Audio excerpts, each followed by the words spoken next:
Shill. A shill, also called a plant or a stooge, is a person who publicly helps or gives credibility to a person or organization without disclosing that they have a close relationship with the person or organization. Shills can carry out their operations in the areas of media, journalism, marketing, politics, confidence games, or other business areas. A shill may also act to discredit opponents or critics of the person or organization in which they have a vested interest through character assassination or other means. In most uses, shill refers to someone who purposely gives onlookers, participants or marks the impression of an enthusiastic customer independent of the seller, marketer or con artist, for whom they are secretly working.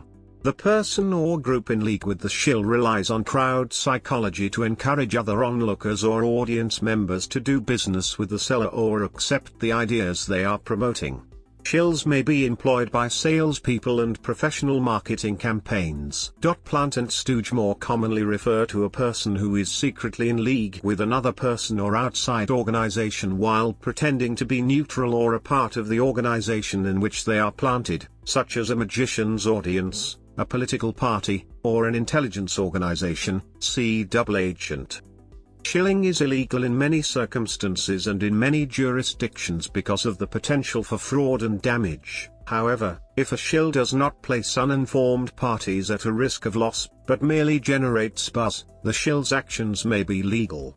For example, a person planted in an audience to laugh and applaud when desired, seek lack, or to participate in onstage activities as a random member of the audience, is a type of legal shill.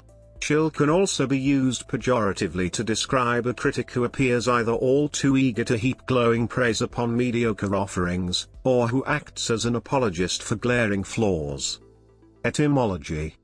The origin of the term shill is uncertain. It may be an abbreviation of shilleber. The word originally denoted a carnival worker who pretended to be a member of the audience in an attempt to elicit interest in an attraction.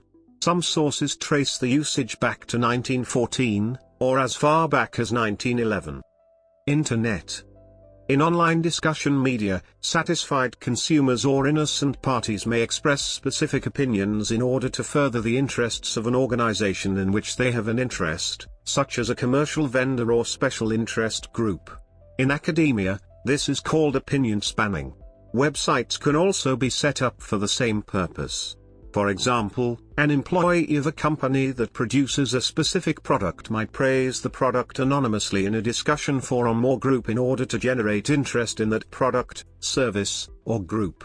In addition, some shills use sock puppetry, where they sign on as one user soliciting recommendations for a specific product or service. They then sign on as a different user pretending to be a satisfied customer of a specific company. In some jurisdictions and circumstances, this type of activity is illegal. The plastic surgery company Lifestyle Lift ordered their employees to post fake positive reviews on websites. As a result, they were sued, and ordered to pay $300,000 in damages by the New York Attorney General's office. Reputable organizations may prohibit their employees and other interested parties, contractors, agents, etc., from participating in public forums or discussion groups in which a conflict of interest might arise, or will at least insist that their employees and agents refrain from participating in any way that might create a conflict of interest. Gambling. Both the illegal and legal gambling industries often use shills to make winning at games appear more likely than it actually is. For example, illegal three-card Monte and shell game peddlers are notorious employers of shills. These shills also often aid in cheating, disrupting the game if the mark is likely to win. In a legal casino, however, a shill is sometimes a gambler who plays using the casino's money in order to keep games, especially poker, going when there are not enough players. The title of one of Earl Stanley Gardner's mystery novels, Shills Can't Cash Chips, is derived from this type of shill. This is different from proposition players who are paid a salary by the casino for the same purpose, but bet with their own money. Marketing. In marketing, shills are often employed to assume the air of satisfied customers and give testimonials to the merits of a given product. This type of shilling is illegal in some jurisdictions, but almost impossible to detect. It may be considered a form of unjust enrichment or unfair competition, as in California's Business and Professions Code Section 17200, which prohibits any unfair or fraudulent business act or practice and unfair, deceptive, untrue or misleading advertising. Auctions. Shills, or potted plants, are sometimes employed in auctions. Driving prices up with phony bids, they seek to provoke a bidding war among other participants.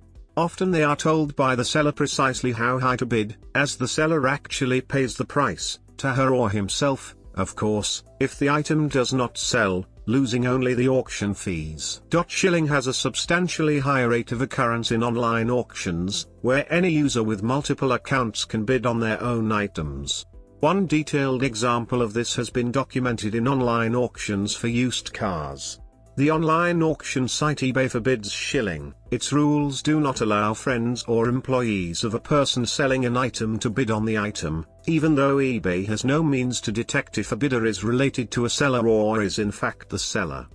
In his book Fake, Forgery, Lies, and eBay, Kenneth Walton describes how he and his cohorts placed shill bids on hundreds of eBay auctions over the course of a year. Walton and his associates were charged and convicted of fraud by the United States Attorney for their eBay shill bidding. With the proliferation of live online auctions in recent years, shill bidding has become commonplace. Some websites allow shill bidding by participating auctioneers. These auctioneers are able to see bids placed in real time and can then place counter bids to increase the amount. One Proxibid Auctioneer's website states, at the request of the auction company, this auction permits bids to be placed by the seller or on the seller's behalf, even if such bids are placed solely for the purpose of increasing the bid. Media. The term can apply to journalists, commentators, and media outlets, who have vested interests in or associations with parties, and report in a way favorable to those interests. The term is often used by anti-establishment figures to denounce the media. Research and experiments. A shill in a psychology experiment, or the like, is called a confederate. In Stanley Milgram's experiment, in which the subjects witnessed people getting electric shocks, a confederate would pretend to be one of the experimental subjects who would receive the fake shocks, so that the real experimental subject would think that a draw of names from a hat was random. The confederate would always play the role of the learner, and the subject would be the teacher, and the subject would think that this was a random draw from a hat containing papers that say learner and teacher. In performance art, such as deconference, decontamination conference, the confederates were called deconfederates. When a large group of deconference attendees were asked to remove all clothing prior to entry to the event, the deconfederates, planted among the attendees, would comply immediately with the request, causing all of the others to follow the orders and disrobe as well. Interrogations. Police or military interrogators sometimes use undercover agents, called plants, to assist with the interrogation of an individual or suspect. The plant can pose as a fellow inmate or internee, build rapport and earn the confidence of the interviewee. The plant may subtly suggest that telling the interrogators what they want to know is the sensible or right thing to do. Even if no outright confessions are obtained, minor details and discrepancies that come out in supposedly innocent conversation can be used to chip away at the interviewee. Some plants are in reality inmates or prisoners of war who have been promised better treatment and conditions in return for helping with the interrogation. The character played by William Hurt in the film Kiss of the Spider Woman is an example of this.